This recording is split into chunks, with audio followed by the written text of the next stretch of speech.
Assalamualaikum warahmatullahi wabarakatuh. Yang akan dibahas pada kesempatan ini adalah mengapa Cirebon itu menjadi pusat Islamisasi awal di Tatar Sunda.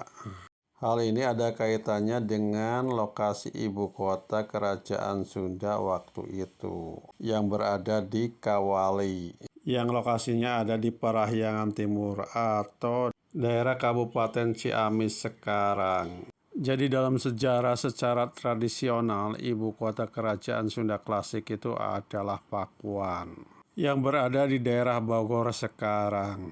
Tetapi beriring dengan waktu ada beberapa raja kemudian memindahkan ibu kotanya dari Pakuan ke Parahyangan Timur, yaitu Galuh kemudian Kawali. Karena itu lokasi pelabuhannya juga berbeda-beda. Jika di era Pakuan yang menjadi pelabuhannya itu adalah Banten dan Kalapa atau Jakarta sekarang. Dan ketika ibu kota berada di Parahyangan Timur, di Galuh atau di Kawali, adalah Karawang dan Cirebon. Dan yang terdekat dengan ibu kota Kawali waktu itu adalah Cirebon. Jadi pada periode tersebut Cirebon itu menjadi kota pelabuhan terpenting di Kerajaan Sunda di era ibu kota di Kawali atau di Parahyangan Timur. Hal ini sama posisinya dengan pelabuhan Kalapa atau Jakarta sekarang di era ibu kota Pakuan Pajajaran.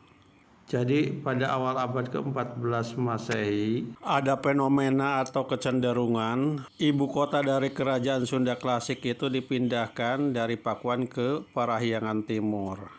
Pada awalnya adalah Prabu Linggadewata yang menjadi Raja Sunda dari tahun 1311 sampai tahun 1333 Masehi, memindahkan ibu kotanya dari Pakuan ke Galuh. Dan di era menantunya, Prabu Aji Gunawisesa yang berkuasa dari tahun 1333 memindahkan ibu kotanya ke Kawali.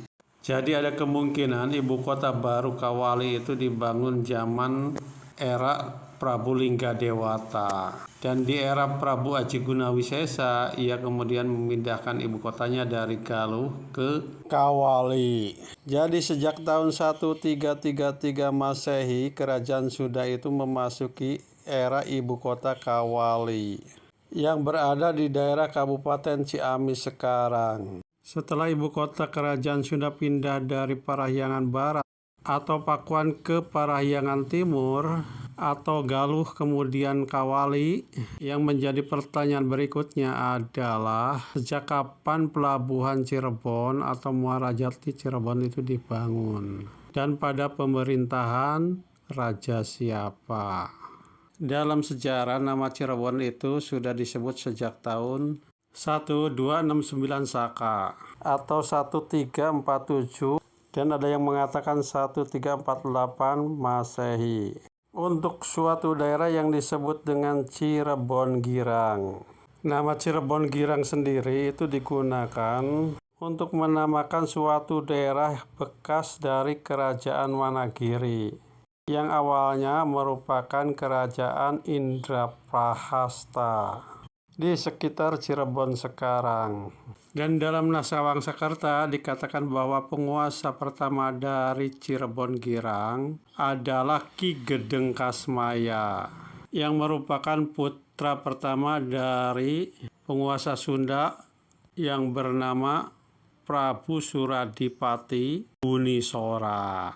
Dari data tersebut ada pertanyaan lagi. Pada tahun 1347 atau 48, raja yang berkuasa di Kerajaan Sunda itu adalah Prabu Ragamulya Luhur Prabawa atau dalam naskah Carita Parahyangan disebut dengan nama Sang Aki Kolot yang berkuasa dari tahun 1340 sampai tahun 1350 Masehi.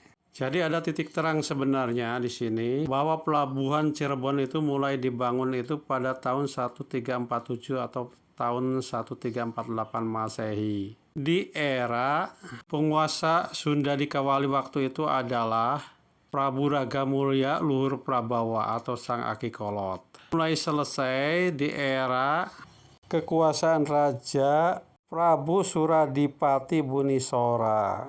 anak kedua dari Prabu Ranggamulya Luhur Prabawa yang menggantikan Prabu Linggabuana yang gugur di Bubat pada tahun 1357 Masehi. Jadi raja-raja kerajaan Sunda yang berkuasa di Kawali itu adalah, yang pertama adalah Prabu Aji Gunawisesa yang berkuasa dari tahun 1333 hingga 1340 Masehi. Dan kemudian digantikan oleh anaknya yang bernama Ragamulya Luhur Prabawa atau Sang Akikolot yang berkuasa dari tahun 1340 sampai tahun 1350 Masehi. Kemudian digantikan oleh Prabu Linggabuana yang meninggal di Bubat yang berkuasa dari tahun 1350 sampai tahun 1357 Masehi. Jadi karena Prabu Linggabuana itu meninggal di Bubat pada tahun 1357 Masehi, maka kemudian Raja Sunda baru diangkat dari patihnya yang bernama Suradipati Bunisora, yang merupakan adik dari Prabu Linggabuana, yang berkuasa dari tahun 1357 sampai tahun 1371 Masehi. Yang kemudian penguasa berikutnya adalah anak dari Prabu Linggabuana yang bernama Prabu Niskala Wastukencana. Berkuasa dari tahun 1371 sampai tahun 1475 Masehi. Ibu kota Kawali itu berakhir pada tahun 1475 Masehi ketika Prabu Wastukencana membagi kerajaan Sunda itu menjadi dua, yaitu Galuh dan Kerajaan Sunda yang beribu kota di Pakuan. Dan pada tahun 1482 Masehi, Kerajaan Sunda dipersatukan lagi oleh Sri Baduga Maharaja atau terkenal dengan nama Prabu Siliwangi. Dan ibu kotanya dipindahkan ke Pakuan Pajajaran dan kembali kepada sejarah Cirebon. Jadi pelabuhan Cirebon itu dibangun pada tahun 1347 Masehi di era Raja Prabu Ragamulya Luhur Prabawa dan selesai di era Prabu Suradipati Bunisora. Dan sebagai penguasa pertamanya diangkat dari putranya sendiri, yaitu Ki Gedeng Kasmaya.